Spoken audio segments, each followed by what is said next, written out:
This is the 5th or 6th FNGEEN watch under review on this channel.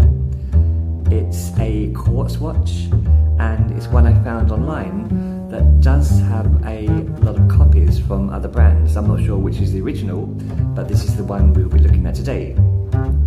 So let's have a look at this thing.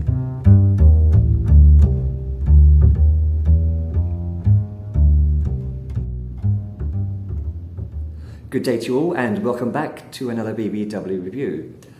As I mentioned earlier, I found out that many other cheap or budget Chinese brands make this same styled watch. I'm not sure which came first, but we'll be looking at the FNGEEN 4001 today.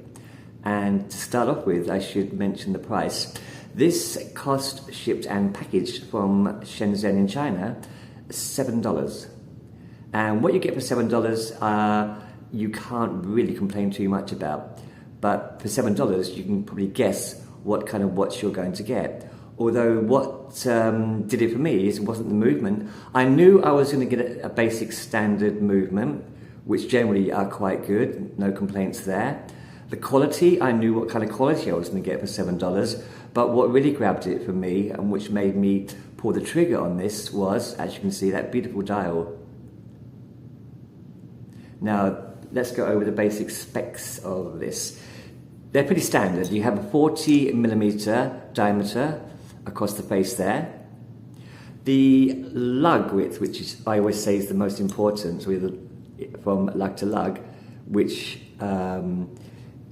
is a hit or miss on your wrist, is 52mm from lug to lug. Which is a little bit bigger than I'd like, but it does fit okay. Those additional 2mm outside my sweet spot are not too bad. The height from that flat mineral crystal to the base is 11mm, so not a bad width there, or height there. It does fit quite flat on the wrist, and as you can see, those lugs do angle downwards to hug the wrist. Another standard measurement is the width of the bracelet, where the bracelet meets the case, standard 20mm, so it's going to fit many kinds of bracelets. And I should mention that the bracelet on the, let's see, I've actually put a new bracelet on this. The one that it came with was the one that you see on the thumbnail of this video. But I had a problem with some of the links and it's too short to fit me now. So I'll have to get either another bracelet or stick with this one. I don't really like this bracelet, but it's okay. It's a copy of a Rolex actually, but it's okay. On to the other details. The most important other details, obviously, are the composition of this watch. This is, for $7, you're gonna get a bog standard alloy case with that chrome plating, and kind of, that bracelet is awful. Anyway, you won't get this kind of bracelet if you get this watch yourself. You get a gold or a gold plated bezel there, which is quite nice. It does match the gold profiles, which you can see. So it's a nice contrast of the gold and the blue, which I do like. They do go well together. Onto the face itself, which is the style of this watch, you have, as you can see, you have those really nice reflective subdials, but unfortunately, and as you can expect for $7, they don't work at all. The only purpose they serve is purely aesthetics. But for me, that's not too bad, because I would, even if it was a working chronograph, I wouldn't use it. But I'm sure for many people, that is a no-go there. And I understand that, why people put these functions on a watch that don't work. But again, it's purely for aesthetics. I don't mind. I'm only here to tell the time. So deeper into the watch, you have that beautiful sunburst blue and even more sunburst on those subdials. So you can't really see clearly what the subdials are meant to represent, but because they don't work, I wouldn't worry too much about what they are trying to represent. The other details are you have applied indices in the Romans all around, Also applied is the brand logo and the name below the 12. And there's no, actually there small minute markers all around there. The hands, they look like they're loomed, but it's just white paint and it's indistinguishable in the dark, so you can't see anything. The hands are okay, the length is okay, out a bit shorter than I would like, and the second hand kind of disappears in that sunburst. But telling the time, it's pretty legible, even in bright sunlight. But of course, in the darkness, no, not at all. There is no loom on those hands. Let's check out the movement. I always do the movement from that minute hand jump. So, positioning the minute hand over the 12. Let's engage.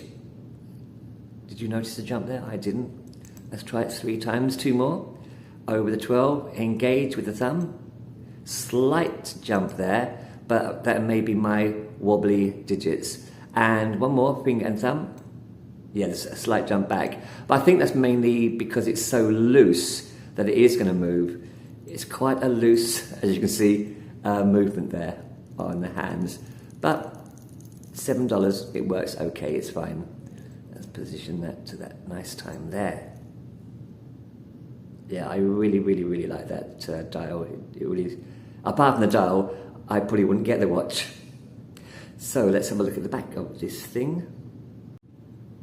On the back, and as you probably expect, you get a standard stainless steel cover, which is push on and pull off, or push down and pull off there. You have engraved the logo, the FNGEEN logo, the name and the designation 4001. It's around the outside. You have stainless steel cover and water resistant to, how many is that? It should say that 100 feet, 30 meters, which is pretty standard. And inside there, you're going to get the bog standard Chinese movement. But again, for $7, you couldn't really expect more, and it does work okay. I haven't really timed it over any length, but no, it keeps good time for $7. The crown is a 6mm crown. It's quite a big crown for what it is. Let's have a look at the bracelet. So I don't like this bracelet. It's not the original, what you get with the watch, which actually I broke it myself. What I found instead, for the same price, is this Rolex copy, or kind of Rolex copy bracelet. So I won't go too much into detail there. It's actually quite a nice clasp, but as you can see, it doesn't fit that well. The original bracelet was much better, and I'm sorry that I actually dumped it, I threw it away. And I will probably be replacing this bracelet with a black leather one. But again, I came here for that face.